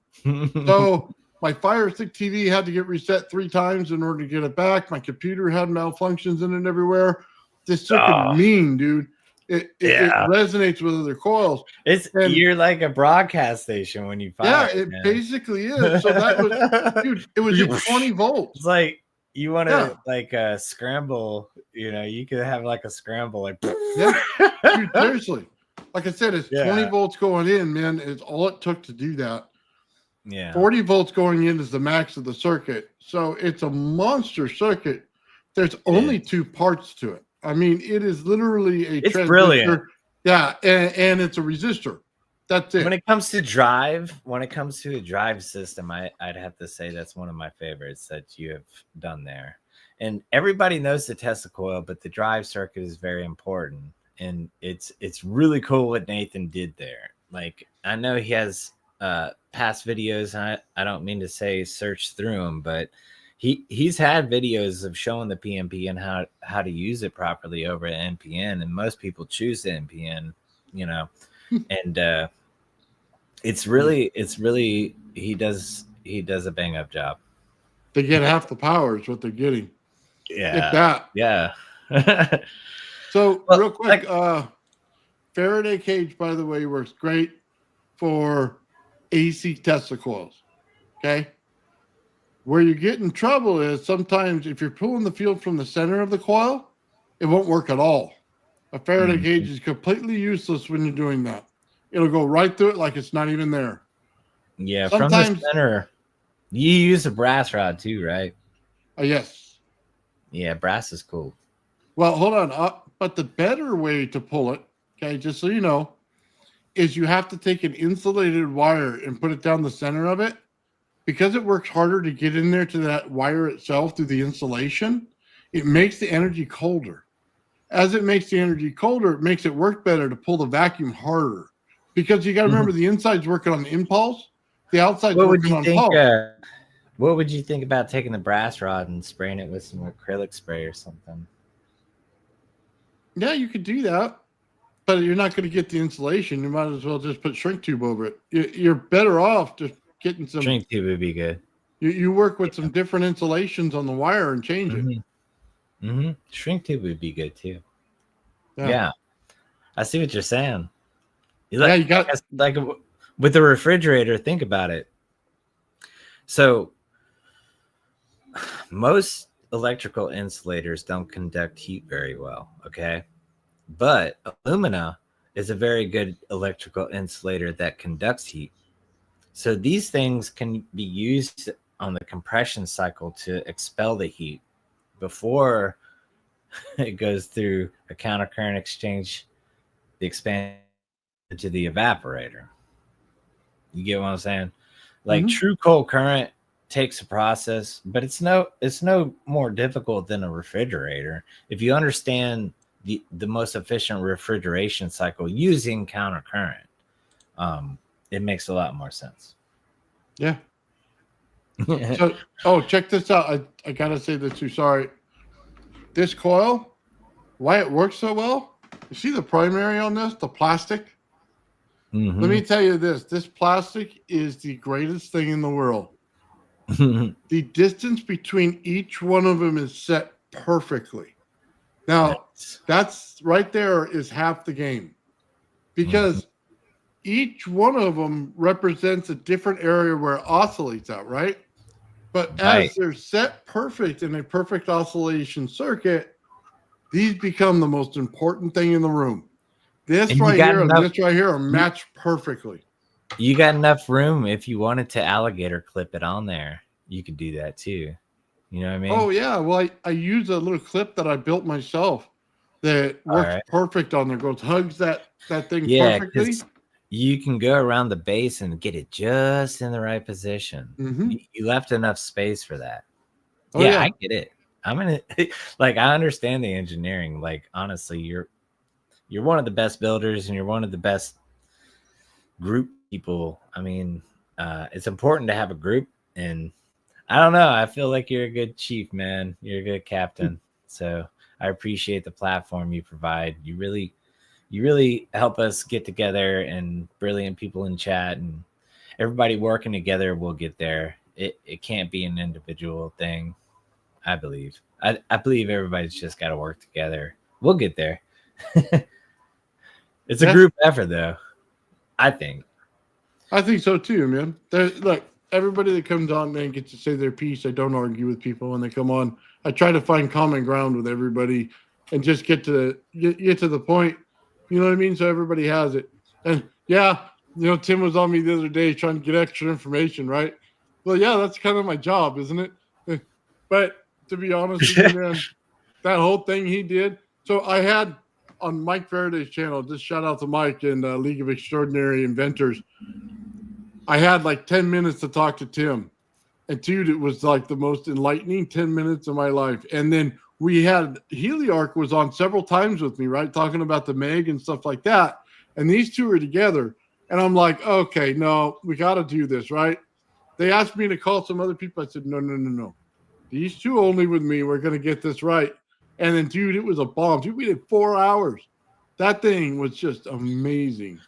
But it's so true. Like I would spend a week trying to find the real deal. It's hard. Like Bedini and all that was kind of the last. But like Tim and Heliarch are really the only ones that have progressed in that field that are publicly available to talk to. And even with their Patreon, it's worth having a one-on-one conversation with them. And like they even suggest, you might want to build a little bit first before you progress into the Patreon to have a one-on-one. Just get your hands on it, start building it, and once you get to a point, upgrade and ask them one-on-one. It's brilliant. And they're really can't find many other people like that. I mean, you are, Faraday is, and I'm not trying to exclude anybody from the group. This whole group is great. But when it comes to like the real deal, Tim is really the patriarch. Tim knows what's up. Yeah, dude, I'm right there with you. So, yeah, right on, man. Yeah, if anybody wants to learn that circuit, man, the PMP, something like that, by all means, look up my video. Or if you guys want me to do another show on it, I'll do it. I mean, it's not a problem. It's fairly easy to understand once you get it. And it works sometimes differently in a battery than it does the voltage out of your wall. I'll just throw that out there.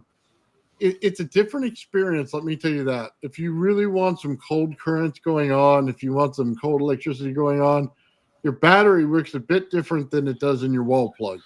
Wall plug's like drinking from a fire hose, where your battery's not, and you can pull some wild stuff off of your battery. Just so we know, it's a different trick. It's endothermic when it comes to the throat material and even insulation and stuff, but it's an endothermic thing going on there, and that's a good first step. Is all I'm gonna say. Is if you don't get anything from it, just realize if something gets cold, it's probably absorbing energy. I mean, it's an obvious thing. You can go around with the heat gun and, hey, if this is colder, like, is it absorbing heat? How is it absorbing? And heat's everywhere. So whenever you get to an endothermic, it's probably where you get along the lines of over unity. I hate saying free energy. Well, okay, so check it out. Anytime you resonate your system properly, okay, then you got to phase it. Process. You got to resonate it, and you got to phase it. So when you do that, things start to change in your circuit. Things flow faster. They work better. You get more power out of them. There's less resistance and everything. Spark gaps themselves start to give you a little bit of over unity in them because they're pulling in more energy from the surrounding environment. Then it's like an expansion valve. Yeah, you'll notice a temperature change in your spark gap. It'll go from 240 degrees to room temperature. And it does that because your system is efficient. It's a brilliant way to learn about what we're saying, but it's not necessarily the best way these days to do it. You know what I mean? But to learn initially, a spark gap really has properties of cooling if you study how to do it. Yeah. Now, hold on. I think there's some ways out there that are self-regulating that are way better than transistors and MOSFETs. Okay.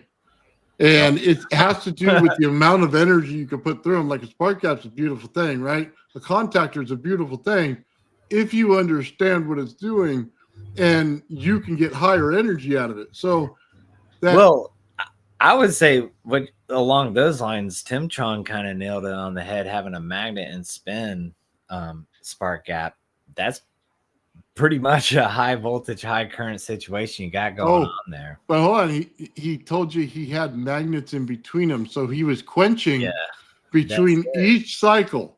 Yeah, every time it went by, he quenched it with that magnet.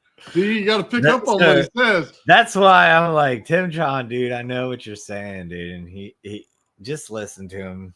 He really did on that last time he was on with you. He said the real deal, and that's cool. Yeah. Right on, man. All right, yeah, Joel. I actually I'm gonna send Joel an email and see if he wants to come back on. Tim's actually a big fan of Joel, so you know what I mean? We may have something in the future if they both want to do it together, but I'd like to have Joel back on because he's working on the Smith stuff and he's resonating coils together. You know what I mean? Stuff like that. Mm-hmm. Dude, yeah. That I know right there is awesome. I know Don Smith too. So Tim, I've been wanting to talk to you and I will eventually, but Tim Chon, I think if me and you talk, like I know Don Smith.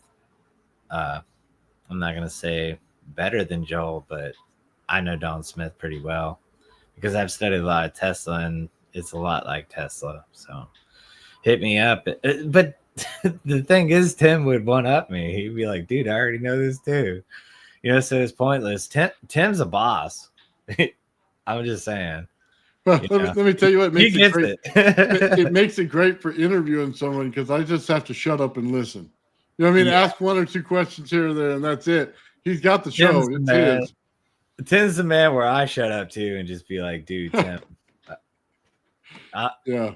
But it's a great show. I'm sorry, guys. I haven't received a Bernie link, but I'll see if Bernie's doing a live. Maybe I can hit him up in the live chat and see if there's something. Yeah, it's all good, man. We're going to take off here, man. It's been 2 hours.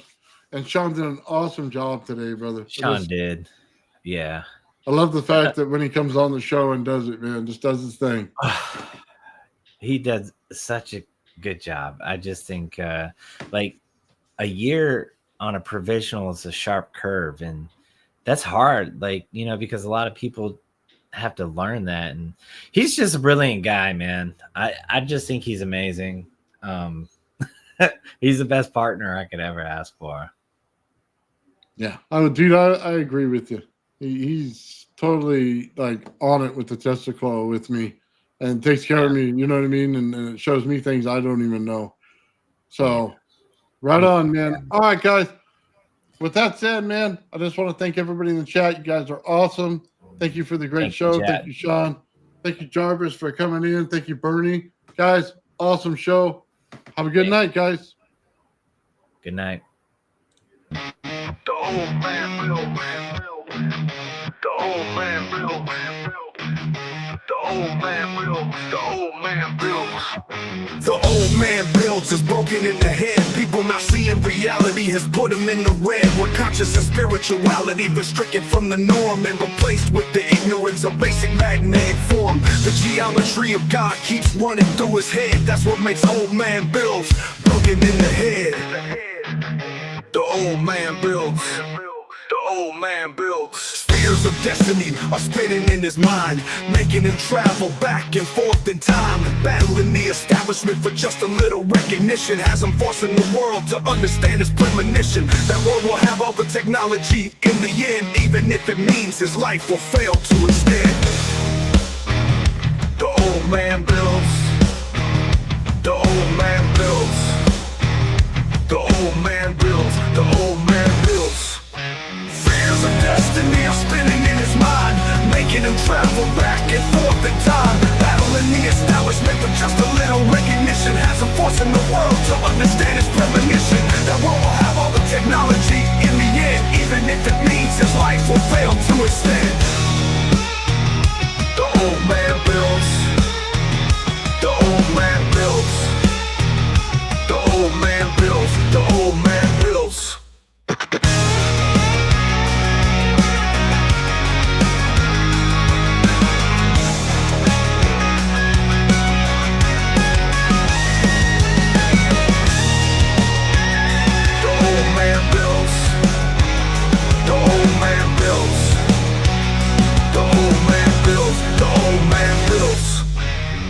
Fears of destiny are spinning in his mind, making him travel back and forth in time, battling the establishment for just a little recognition, has him forcing the world to understand his premonition. That world will have all the technology in the end, even if it means his life will fail to extend.